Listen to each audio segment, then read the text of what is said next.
Hi, my name is Bente, I'm the Norse witch, and this is Juno. And today we are going to talk about Norse pagan propaganda that I'm not falling for. I already made the same video about witchcraft, but I thought for my fellow heathens I would make a separate one. First of all, I want to say I'm very sorry for the lack of videos in the last couple of weeks. That was due to me handing in my book manuscript. I am now nearly done with my book. The manuscript is handed in. Of course, it's very possible that I will have to make changes and adjustments, but for now I'm done with my book. The past couple of weeks were really just dedicated to focusing on my book, getting that done, because I really wanted to get it done before all of the holiday stress with Christmas and New Year's and everything. And I really didn't want to have to think about getting my manuscript done at the same time. So I'm very lucky and happy that I managed to do that. Now I have more time to focus on YouTube again, and also, let's be honest, on my own practice. So I thought I would like to film a more chill video to start things off again. So here we are, talking about Norse pagan propaganda that I'm not falling for. I am already bracing myself for hate comments because there will be probably quite a lot, but let's get going.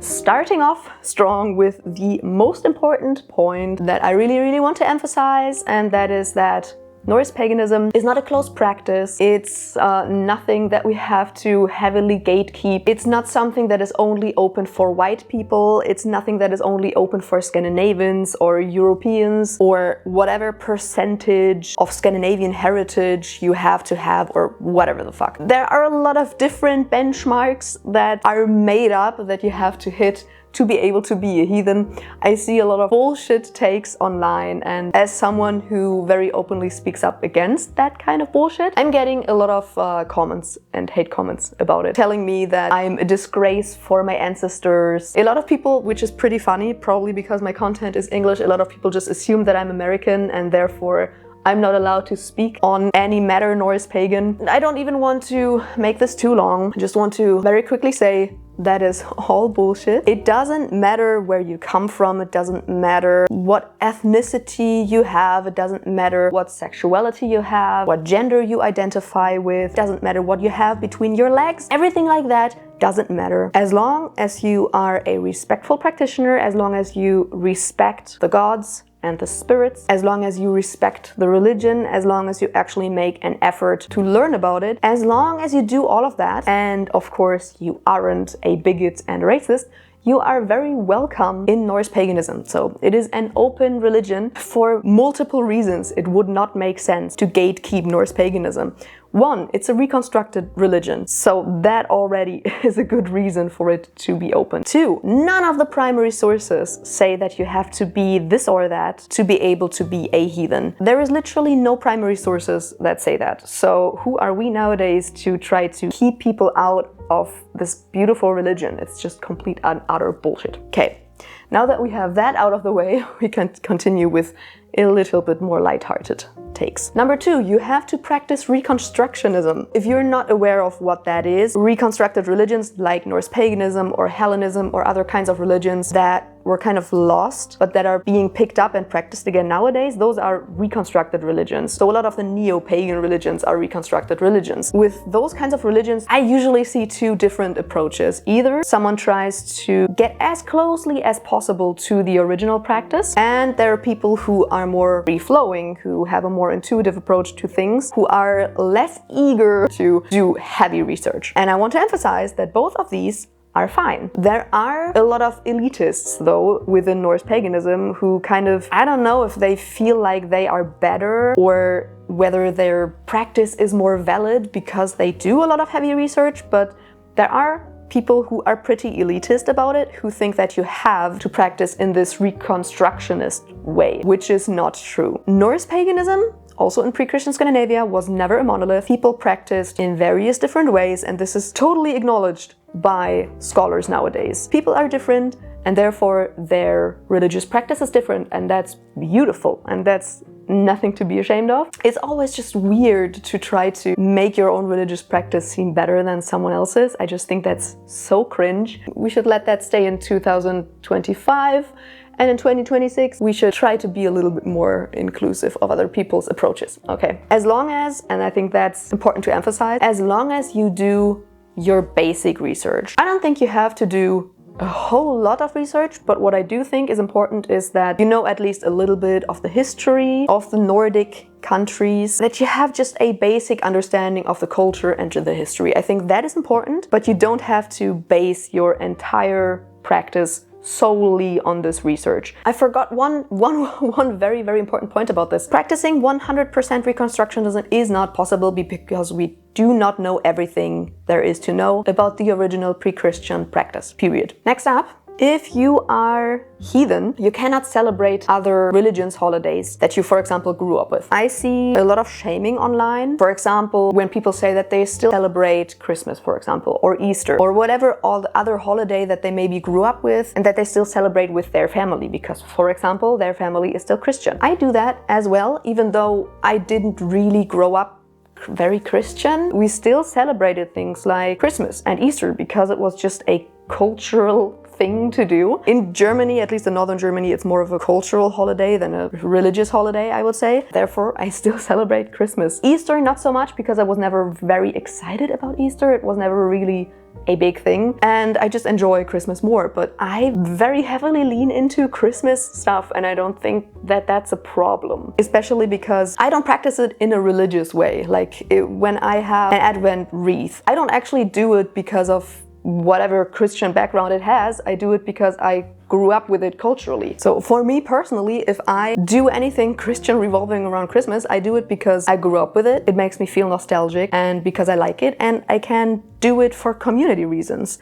And I don't think there is anything wrong with it necessarily, especially if you do it to celebrate with your friends and family. I think that's actually a beautiful thing. If your family isn't open to celebrating Yule with you, for example, then just celebrate Christmas with them. I actually don't think it's that big of a deal.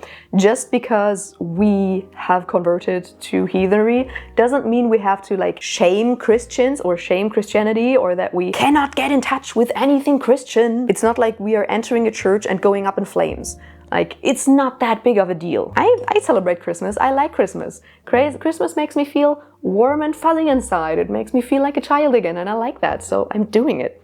And I think especially if you are a solitary practitioner and you are always celebrating all of your heathen holidays by yourself, it's just nice to have some holidays that you can celebrate with other people. All right, next up, the overemphasization of deities, of the gods and goddesses. Ooh, I think this is so prevalent in Norse pagan spaces. Nobody ever asks you, which spirits are you working with? Everyone just asks, oh, which deity are you working with? But I personally believe, and I've actually also seen scholars argue, that most probably the spirits, like the land spirits, for example, and the ancestors and the elves, were most probably more important to people's everyday life and also everyday religious life than the gods were. I do subscribe to that belief. I also do think that, and I think for us nowadays, that's actually also the case because those spirits are actually here. The land spirits and whatever spirits are living in the landscape around you, they are actually around you and living alongside you. So I think they should have a much bigger importance in heathenry than they currently have. At least I feel like the emphasis is always on the gods. Sometimes at least on the ancestors, which is nice, but it's usually on the gods. And let's be honest, they are further away from us. In my opinion, this overemphasization of deities doesn't really make a lot of sense when other kinds of otherworldly beings are much closer to us, actually. But I think that overemphasization comes, first of all, from a very Christianized view on Norse paganism, because of course, most of us nowadays come from a Christian point of view, where God is very, very important. So of course, the gods and goddesses in other religions have to be of utmost importance. And I think that's kind of sad because we kind of lose this land connectedness that is very, very, very central to heathenry. And I think we should dive into it more. I actually do believe that you do not have to actually very closely worship or venerate gods or goddesses. I think it's fine if you have a practice where, for example, you're very close to the spirits that are inhabiting the landscape around you and maybe your ancestors, But to only really venerate or worship gods or goddesses on like specific holidays, for example, I think that's fine. I don't think you have to actually like work with gods or goddesses at all if you don't want to. I think it's fine to just focus on spirits. Okay, number 5, you have to have an altar. I don't think so. I don't think you have to necessarily have one. If I am correct, then actually for the longest time people did not have altars or shrines. If you look at, for example, the Bronze Age, there's not really a lot of evidence for shrines or altars. People were practicing much more openly just out in nature, in groves or at trees or something like that. So while there were like sacred spaces, especially sacred nature spaces, shrines and altars weren't really a thing, especially like cult buildings and shrines and things like that. They really only popped up pretty late. So I kind of feel like this thought where you have to have a deity altar and an ancestor altar and all of these altars, I actually think that comes kind of from a more Wiccanized view. If you read very, very old heathenry books, like from the 80s and stuff like that, you will see that it's very, very Wicca-y. Like the way to practice is very heavily Wicca influenced. At least that's what it kind of feels like to me now. People probably came from Wicca because that was what was popular. And then they kind of took those Wiccan ideas, especially also with altars, and then just put that into heathenry. That's fine, especially when there wasn't too much research available. I think nowadays there's so much research out there that we don't have to do that anymore. But I could see that not being really the case in the 80s, for example. So of course I don't want to shame anyone who practiced that way, but I still think it's kind of funny if we look back at it. Like, as an ex-Wiccan who is now a heathen, reading those very old heathenry books is a little bit funny. But yeah, that being said, I don't believe you have to have an altar. If you do want one, that's totally fine, especially if you do, for example, work very closely with one or more of the gods and goddesses, then it kind of makes sense to have like some kind of space where you can go and leave offerings, for example. But if you just want to do that somewhere in your garden or just anywhere out in nature, for example, then you can also do that, and that's totally fine. There's no need for a permanent altar. Just because we see that constantly online doesn't mean we have to have it. What's number 6? You have to celebrate the solstices and equinoxes. I think that is actually something else that I think emerged from a more Wiccanized heathenry, because there's actually no primary sources that say that people were actually celebrating the equinoxes and solstices. It's totally possible that some kind of holidays were kind of anchored on these dates, but there is no primary sources that say that, for example, Yule is specifically on the winter solstice. No pre-Christian Scandinavian source that says that. If I'm correct, then Venerable Bede says that about Anglo-Saxon practice, but we have to keep in mind that that was multiple hundred years since the Angles had actually went over to the British Isles. So that was multiple hundred years after they kind of split from all of the other Germanic tribes. We can't really say, because the Venerable Bede says that Yule was on the winter solstice, that that's the same for pre-Christian Scandinavia, because they are not the same. We have to be very aware of that, and there are no pre-Christian Scandinavian sources or any kind of primary sources about pre-Christian Scandinavia that actually say that there were any holidays on the equinoxes and solstices. So you do not have to celebrate them. I think that we do it, or that a lot of people do it nowadays, comes from two things. One, reconstructing pre-Christian Scandinavian calendars is pretty impossible. I don't think we can do it without a doubt. Like, I don't think it is possible to get to a point where we're like, this is the sole truth. There are a lot of scholars who try to do it, and there are different approaches that have been made by different kinds of scholars, but there is no one approach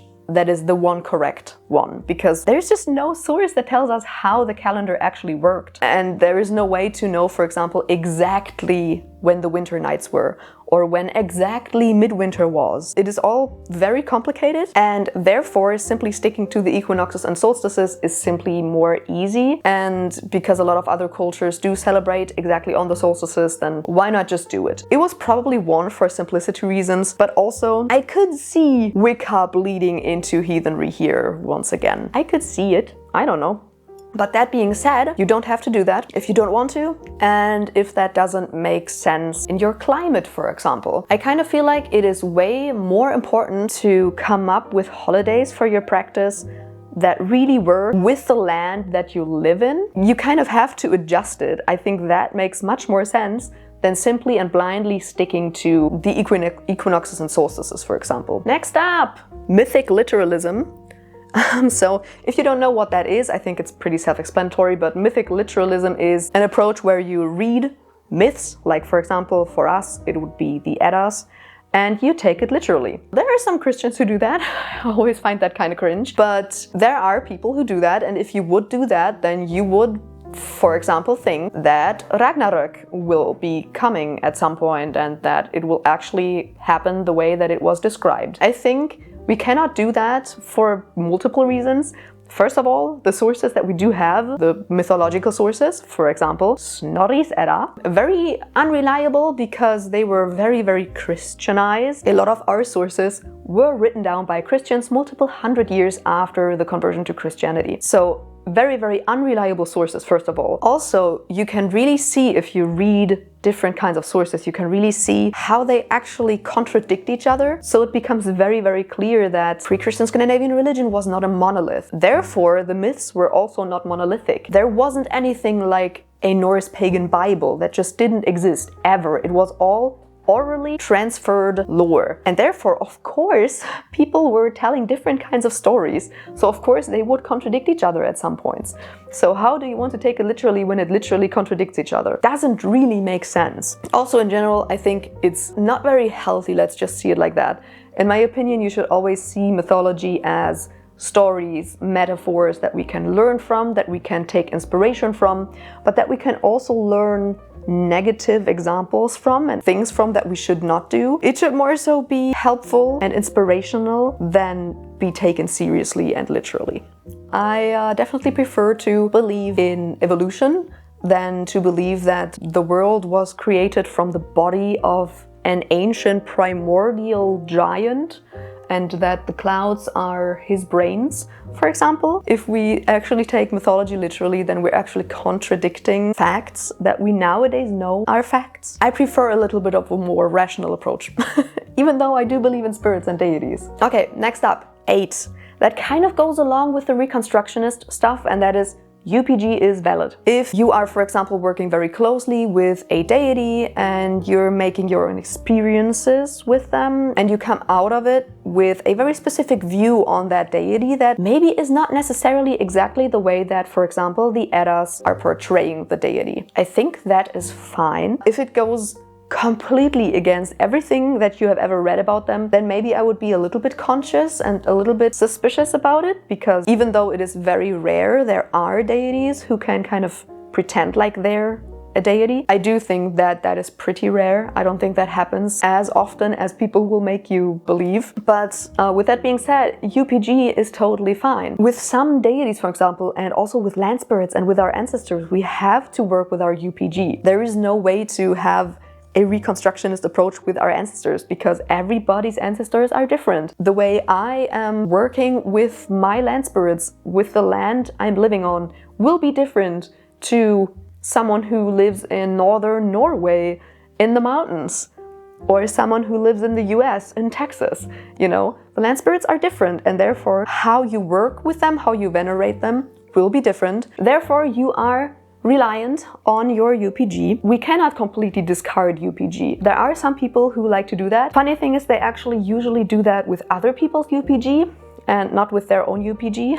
But UPG is a very, very important part of people's religious practice. And to simply disregard other people's UPG is just plain wrong. People will have different experiences with different otherworldly beings simply because your relationship with Freya is different to another person's relationship with Freya. Doesn't mean that either one of your experiences is wrong. Okay, number 9, disposing of all offerings outside of nature. I kind of feel like that's a very neo-pagan thing, especially in older books, this romanticized view of disposing of all of your offerings outside, just practicing outside of nature at all times and always giving back to nature. The problem with that is, in a lot of cases where you are planning to give back to nature, you're actually harming nature, because a lot of things should not be put outside. With some offerings, it is totally fine. For example, you can always give water as an offering outside. That's entirely fine. With some food or drink offerings, that's also entirely fine, especially if you do it very rarely. But if you're constantly putting out, for example, food offerings outside, they will be eaten. There is wildlife outside, there are animals outside who will eat it, and they will also eat it even if it's not necessarily good for them to eat it. They will eat stuff that will make them sick because, for example, they're hungry if it's winter. Therefore, we have to really discern which offerings we give outside and which we should maybe dispose of in a different way. There are different ways to dispose of your offerings, and even putting them in the trash is fine if there is no other way to do it. But it's always better to put your offerings in the trash or to burn it, for example, than to just blindly dispose of all of your offerings outside in nature without thinking of the impact that it will have on the environment. A lot of times I see people think that, oh, if I'm giving liquid offerings outside, that's fine because it will just go into the soil and then it's gone. Nobody will consume it. It will still disrupt the soil and any life that exists in the soil, especially if it's highly alcoholic, if it's highly sugary, anything like that. The more you do it on the same spot, the more harm it will do. Just always make sure, if you are giving offerings that you want to dispose of outside, to do your research on what you can put outside in a safe manner. So for example, fruit and vegetables that are actually native to your area, but still always removing the seeds because you don't want to accidentally grow another plant where it doesn't belong. Fruits and veggies that are not local in your area, never give those because you don't know if the wildlife will maybe be harmed by eating it. Anything that you don't know and aren't sure about, just don't dispose of it outside. Also, constantly throwing stuff in bodies of water is also not a good idea. Just do your proper research before you dispose of offerings outside, and if someone tells you you have to constantly dispose of offerings outside and disposing of it in another way that can't be done with offerings, no. Just no. And then lastly, you have to practice all of the time or you're not a serious heathen.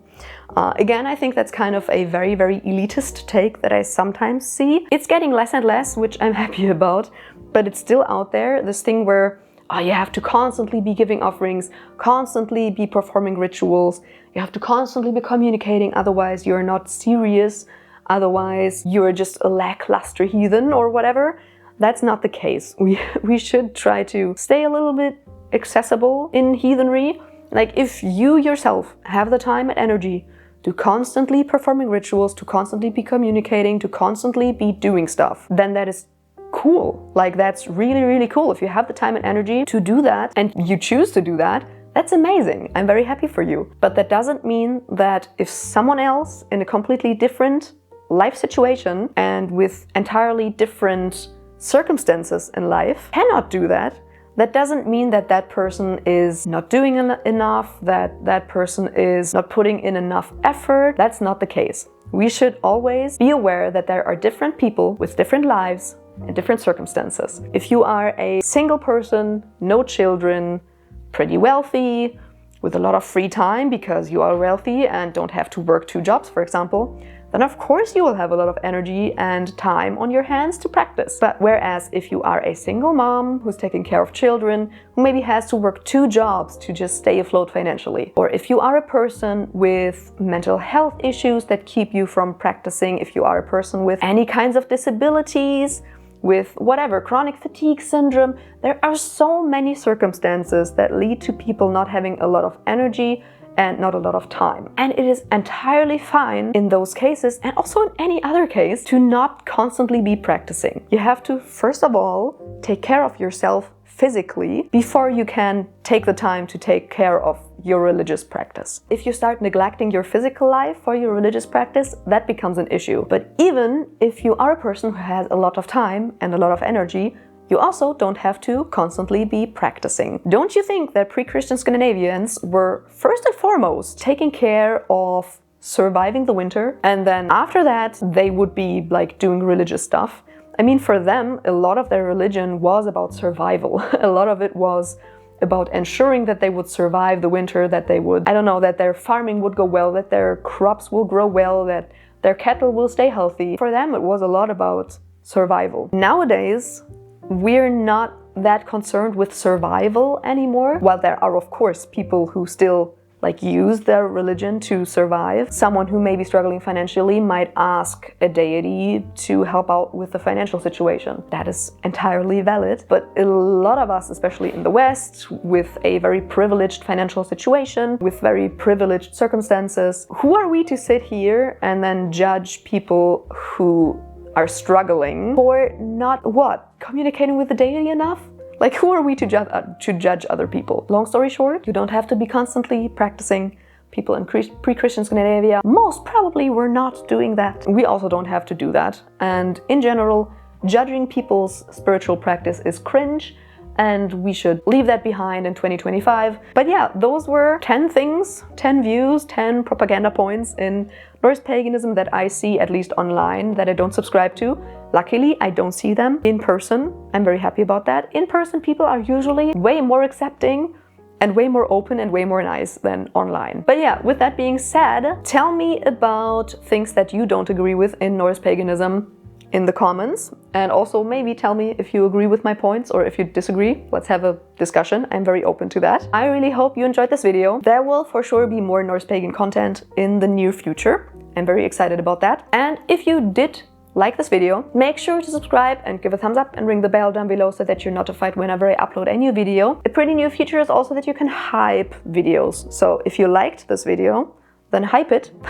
If you want to keep up with my personal shenanigans, then you can follow me on Instagram. And if you want to support the channel, then check out my Patreon or my YouTube membership. And I will see you in another video. Bye!